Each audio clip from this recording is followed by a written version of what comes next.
কিন্তু সিপিএম আজকে এখনো তৃণমূল, আরে ঘটনাচক্রে তৃণমূল আজকে বিরোধী শিবির, যে কমরেড লেনিনের মূর্তি চুরমার করে সরিয়ে দেওয়া হচ্ছে। কি হতো ভাবুন দেখিনি সবাই মিলে।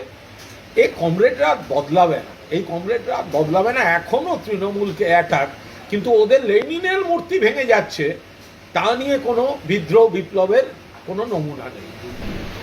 চলতি বিতর্কের বাইরে গিয়ে একটা ছোট অন্য বিষয়, যে সিপিএম তো তাদের এই নেতা, আধা নেতা, কচি নেতা, নানা ধরনের মন্তব্য দেখছি, সবই এখনো তৃণমূলকে আক্রমণ। আরে ঘটনাচক্রে তৃণমূল আজকে বিরোধী শিবির, আমি ওই পর্যালোচনাটায় ঢুকছি না।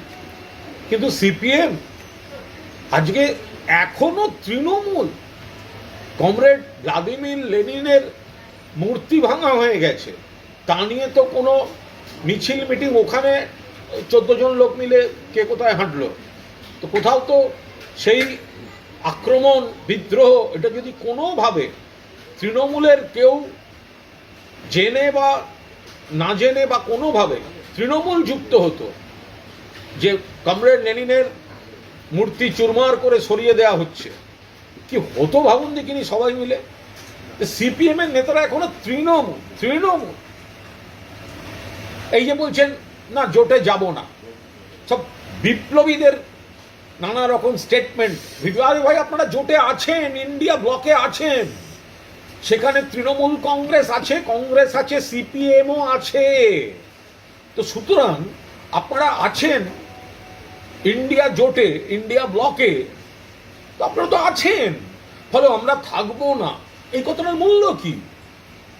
ইন্ডিয়া ব্লকে যারা আছে, যদি এখানে কোনো হিংসার বা অন্য কোনো পরিস্থিতি হয়, সেখানে যাতে এক থাকা যায়, বা এইভাবে যদি একটা একতা রাখা যায়, এই তো ছিল আবেদন।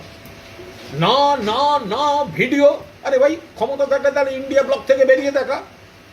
ইন্ডিয়া ব্লকে যে তৃণমূল আছে, তার নেতৃত্ব তৃণমূলেরই নেতৃত্ব, তাহলে ইন্ডিয়া ব্লকে তৃণমূল ভালো, আর বাংলায় ঢুকলেই বিপ্লবী স্টেটমেন্ট আর বিপ্লবী পোস্ট। এই কমরেডরা বদলাবে না, এখনো তৃণমূলকে অ্যাটাক। কিন্তু ওদের লেনিনের মূর্তি ভেঙে যাচ্ছে, তা নিয়ে কোনো বিদ্রোহ বিপ্লবের কোনো নমুনা নেই।